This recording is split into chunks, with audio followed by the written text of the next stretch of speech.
हरे कृष्ण। तीसरा स्कंद 32वां अध्याय है कर्म बंधन। श्लोक नंबर 5 से हम कंटिन्यू करेंगे। जो बुद्धिमान है और जो शुद्ध चेतना वाले हैं वे कृष्ण भक्ति में पूर्णतः संतुष्ट रहते हैं। वे प्रकृति के गुणों से मुक्त होकर वे इंद्र तृप्ति के लिए कर्म नहीं करते हैं, अपितु वे अपने अपने कर्मों में लगे रहते हैं और विधानानुसार कर्म करते हैं। तात्पर्य: इस प्रकार के पुरुष का सर्वोत्कृष्ट उदाहरण अर्जुन है। अर्जुन क्षत्रिय था और उसका धर्म युद्ध करना था। सामान्य राजा अपने राज्य के विस्तार के लिए युद्ध करते हैं और इंद्र तृप्ति के लिए उस राज्य पर राज्य करते हैं। जहाँ तक अर्जुन का प्रश्न है, उसने अपनी इंद्र तृप्ति के लिए युद्ध करने से इनकार कर दिया। उसने कहा कि यद्यपि स्वजनों से युद्ध करके वह साम्राज्य प्राप्त कर सकता है, किंतु वह उनसे लड़ना नहीं चाहता। किंतु जब कृष्ण ने आदेश दिया और जब वह भगवद गीता के उपदेश से आश्वस्त हो गया कि उसका धर्म कृष्ण को प्रसन्न करना है, तो वह युद्ध करने लगा। इस प्रकार उसने अपनी इंद्रिय तृप्ति के लिए नहीं, अभी तो भगवान के संतोष के लिए युद्ध किया।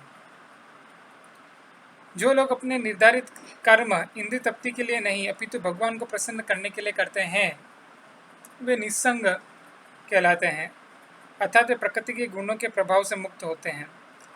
न्यस्त कर्मण बताता है कि उन कर्मों का फल भगवान को प्रदान किया जाता है।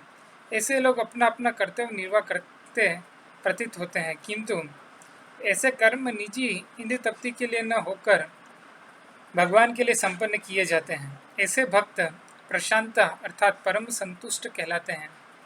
शुद्ध चेतसा का अर्थ है कृष्ण भावना भावित, अर्थात जिनकी चेतना शुद्ध हो चुकी है। चेतना शुद्ध न रहने पर मनुष्य अपने को ब्रह्मांड का स्वामी मानता है, किंतु शुद्ध चेतना होने पर वह अपने को भगवान का शाश्वत दास मानता है। अपने को भगवान का शाश्वत दास के पद पर बिठाकर वह निरंतर उन्हीं के लिए काम करते हुए वह वास्तव में संतुष्ट हो जाता है।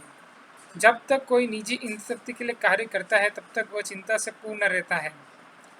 सामान्य चिंता अथवा कृष्ण चेतना में यही अंतर है। छठा श्लोक।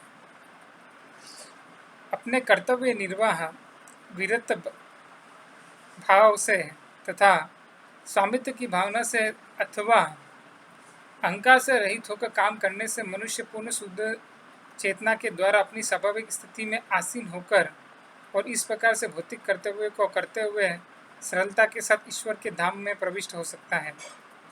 तात्पर्य: यहाँ पर निर्वत धर्म निरंतरता का अर्थ है विरक्ति के लिए धार्मिक कार्यों को संपन्न करने में निरंतर लगे रहना। धार्मिक कार्य दो प्रकार के होते हैं।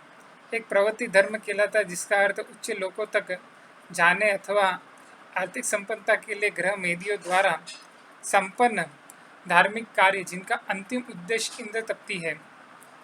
इस संसार में आया हुआ प्रत्येक व्यक्ति प्रभुता की भावना से युक्त रहता है, यह प्रवृत्ति कहलाती है। किंतु विपरीत धार्मिक कार्य, जिसे निवृत्ति कहते हैं, परमेश्वर के लिए कर्म करना है। कृष्ण की भक्ति से संलग्न रहकर मनुष्य न तो किसी स्वामित्व का दावा कर सकता है, न ही उसे अहंकार रहता है। वह ईश्वरीय स्वामी है, वह अपने को सदैव दास समझता है। यह चेतना को शुद्ध करने की विधि है। केवल शुद्ध चेतना से ईश्वर के धाम में प्रविष्ट हुआ जा सकता है। भौतिकवादी व्यक्ति उच्च पद पर पाने पर भौतिक जगत के भीतर किसी भी लोक में प्रविष्ट हो सकते हैं, किंतु यह सब बारंबार विनष्ट होते रहते हैं। ऐसे मुक्त पुरुष प्रकाशमान मार्ग से होकर भगवान तक पहुँचते हैं, जो भौतिक तथा आध्यात्मिक जगत का स्वामी है। इन जगतों की उत्पत्ति तथा अंत का परम कारण है। तात्पर्य: सूर्य द्वारण का अर्थ है प्रकाशमान पथ के द्वारा अथवा सूर्य लोक से होकर यह प्रकाशित मार्ग भक्ति है। वेदों को सलाह दी गई है कि अंधकार से होकर न जाए, सूर्य लोक से होकर जाए। यहाँ उसकी भी संस्तुति की गई है कि प्रकाशमान पथ से चलकर प्रकृति के गुणों के कलमश से मुक्त हुआ जा सकता है। इसी मार्ग से होकर भगवान के निवास स्थान में प्रवेश किया जा सकता है। पुरुषम विश्वतो मुखम पद का अर्थ है श्री भगवान जो परम पुरुष है, परमेश्वर के अतिरिक्त सारे प्राणी अत्यंत लघु हैं। भले ही हमारी गणना में वे बड़े लगे, हर कोई अत्यंत सूक्ष्म है। अतः वेदों में परमेश्वर को समस्त शाश्वत में परम शाश्वत के रूप में कहा गया है। वे भौतिक अथवा तथा आध्यात्मिक जगत के स्वामी हैं और संसार के परम कारण हैं। प्रकृति अव्यय मात्र, क्योंकि वस्तुतः उनकी तो उत्पत्ति तो उनकी शक्ति से होती है, माया भी उनकी शक्ति है। जिस प्रकार माता पिता के संयोग से बालक जन्मता है, उसी तरह भौतिक शक्ति तथा माया की चितवन भौतिक जगत की उत्पत्ति के कारण है। अतः सक्षम कारण पदार्थ नहीं, अपितु स्वयं भगवान है। 8वां श्लोक। भगवान के हिरण्य गर्भ विस्तार के उपासक इस संसार में दो पराधों के अंत तक रहे आते हैं, जब ब्रह्मा की मृत्यु हो जाती है। तात्पर्य श्री प्रभुपाद जी के द्वारा, एक प्रलय तो ब्रह्मा जी का दिन पूरा होने पर होता है और दूसरा ब्रह्मा की आयु समाप्त होने पर होता है। ब्रह्मा की मृत्यु दो परात पूरा होने पर होती है। उस समय सारा ब्रह्मांड विलीन हो जाता है। जो लोग भगवान गर्भोदक्ष विष्णु के पूर्ण अंश हिरण्य गर्भ के पूजक हैं, वे सीधे वैकुंठ के में भगवान के पास नहीं पहुँचते। वे इसी ब्रह्मांड में ब्रह्मा के जीवन काल तक सत्य लोग या अन्य किसी लोक में रहे आते हैं, तब वे ब्रह्मा के साथ साथ वैकुंठ को जाते हैं। परस्य पर चिंतका का अर्थ है सदैव भगवान का चिंतन करने वाले हैं या सदैव कृष्ण भावना भावित रहने वाले हैं। जब हम कृष्ण का नाम लेते हैं तो यह विष्णु तत्व की पूर्ण कोटि को सूचित करता है।